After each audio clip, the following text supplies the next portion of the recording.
Assalamualaikum warahmatullahi wabarakatuh.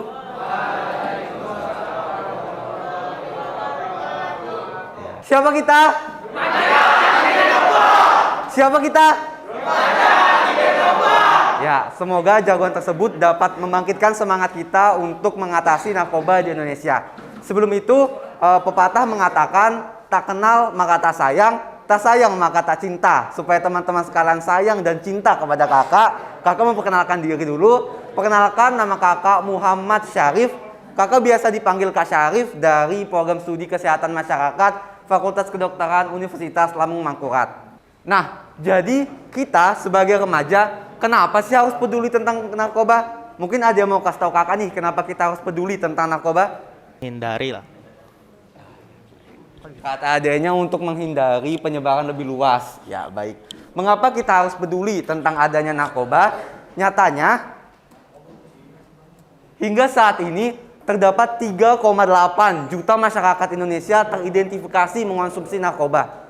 Dengan jumlah kasus yang sangat banyak ini bukannya sangat memprihatinkan jika kasus narkoba tiap tahun ke tahun terus meningkat. Terlebih, kita tahu nih, kita sebagai masyarakat Indonesia atau sebagai generasi muda merupakan penerus bangsa. Lalu, apa sih narkoba itu? Jadi, narkoba merupakan singkatan dari narkotika, psikotropika, dan bahan adiktif lainnya. Jadi, narkoba merupakan zat sintetis ataupun non-sintetis yang memberikan efek kecanduan, efek halusinogen, efek di mana kita harus melakukan itu terus-menerus. Selanjutnya, narkotika. Narkotika merupakan zat yang menimbulkan penurunan perubahan kesadaran, hilangnya rasa, mengurangi kehilangan rasa nyeri, dapat menimbulkan ketergantungan. Lalu ada psikotropika. Psikotropika merupakan zat obat yang bersifat psikoaktif melalui pengaruh selektif pada susunan syaraf. Yang ketiga adalah bahan adiktif. Bahan adiktif adalah bahan yang memiliki pengaruh psikoaktif selain narkotika dan selain psikotropika. Nah, selanjutnya ada penggolongan dari narkoba sendiri. Jadi, sejatinya narkoba digolongkan atas 3 golongan. Golongan pertama yaitu golongan yang hanya digunakan untuk pengembangan ilmu pengetahuan. Golongan kedua merupakan golongan yang digunakan sebagai terapi, namun penggunaannya diatur oleh undang-undang dan ini juga masih jarang digunakan. Yang golongan ketiga adalah sering digunakan untuk terapi dan diatur oleh undang-undang. Nyatanya penyalahan gunaan narkoba ini terjadi karena penggunaan obat-obatan yang tidak sesuai dengan undang-undang. Nah, jadi ada 3 efek dari narkoba. Efek pertama adalah depresan. Depresan adalah rasa ingin membuat kecanduan, rasa tenang hingga tidak sadarkan diri. Lalu yang kedua adalah stimulan. Tadi kan kita tahu nih, stimulan merupakan efek merangsang. Apa yang dirangsang? Jadi energi tubuh kita seperti menggebu-gebu. Kita mau bergawe terus, kita mau beraktivitas terus. Jadi biasanya orang yang mengonsumsi narkoba ini bisa tidak tidur 2 hari, 3 hari, 4 hari, dikarenakan efek stimulan ini. Lalu yang ketiga adalah efek halusinogen. Efek halusinogen merupakan efek yang mengakibatkan para pecandunya berhayal atau berhalusinasi. Seperti terbang ke atas langit, seperti menggapai bintang.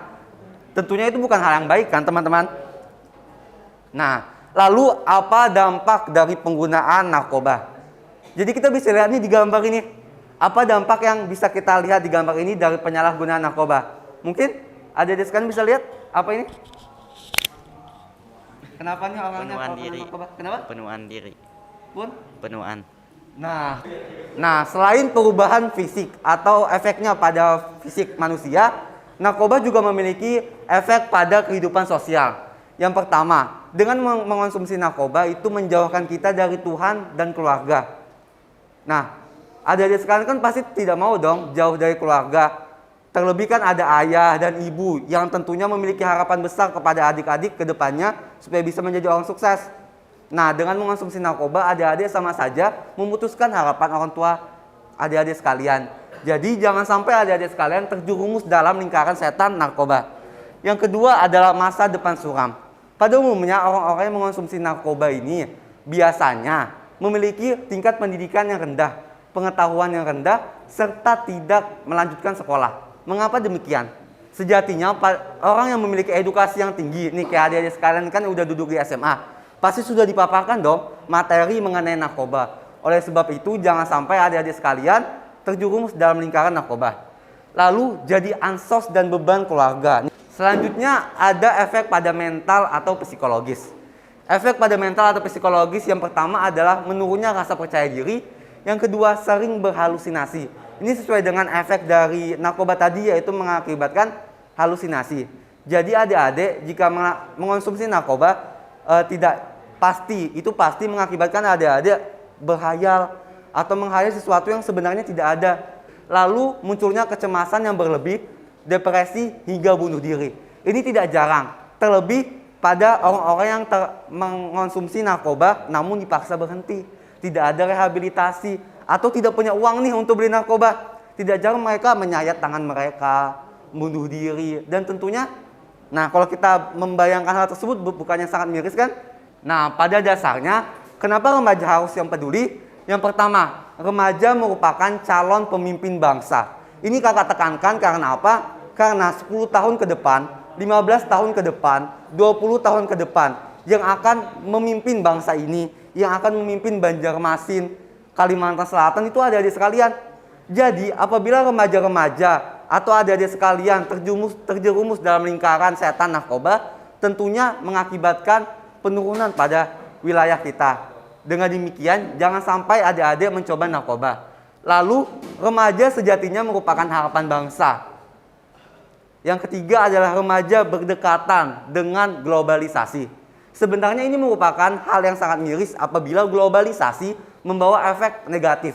Pada dasarnya, globalisasi dapat membawa efek positif, tapi apabila adik-adik sekalian menyalahgunakannya atau tidak memfilter efek globalisasi ini, maka bisa saja mengakibatkan adik-adik terjerumus dalam lingkaran narkoba. Di fase inilah kita rentan terkena pergaulan yang salah. Di fase inilah kita rentan untuk mengikuti teman. Oleh sebab itu, kita sebagai remaja harus pintar-pintar memfilter pertemanan. Bukan berarti kita memilih teman, bukan berarti kita memilah-memilih. Misalnya nih, cuma mau temenan sama si A karena dia kaya, cuma mau temenan sama si A karena dia ganteng, si B jelek nggak mau temenan. Bukan kayak gitu ya adik-adik sekalian. Akankah sangat baik jika dimulai dari kita sebagai remaja untuk memutus rantai ini. Mungkin 5 tahun ke depan Indonesia sudah tidak punya lagi yang namanya kasus narkoba.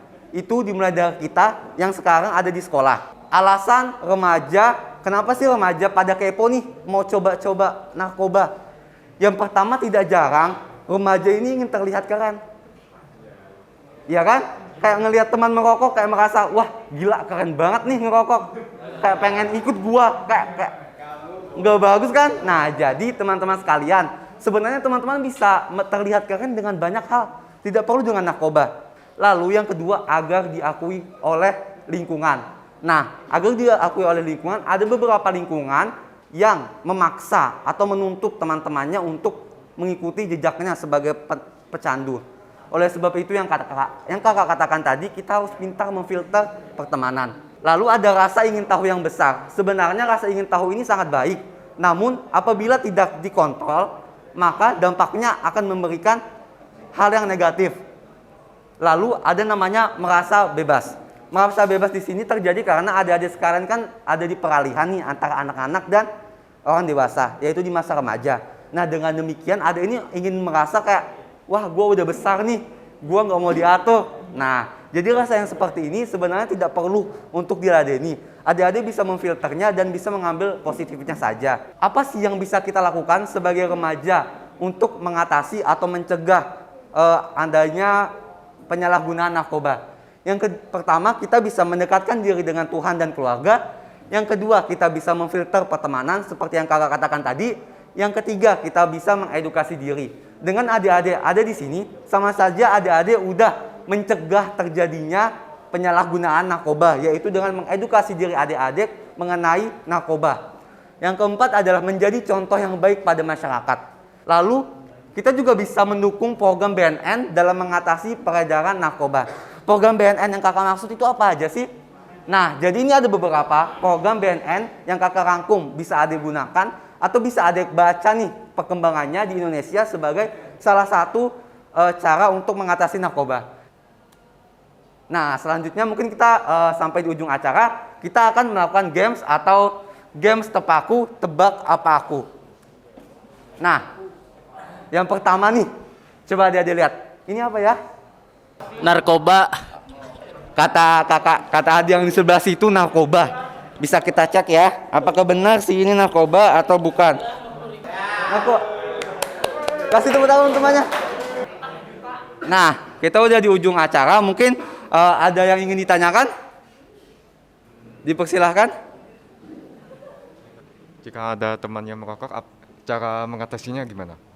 Yang pertama yang harus kita lakukan adalah dengan tentunya kita sebagai teman bisa menasihatinya. Dengan menasihatinya, secara tidak langsung kita bisa memberikan dampak psikis kepada mereka. Bisa membawa mereka ke jalan yang lebih baik. Misalnya ini merokok. Merokok kita masih bisa untuk mengatasinya dengan berhenti atau pelan-pelan berhenti. Namun apabila narkoba, apabila seseorang kecanduan narkoba, apa yang harus kita lakukan? Tentunya kita harus menuntunnya untuk melakukan rehabilitasi.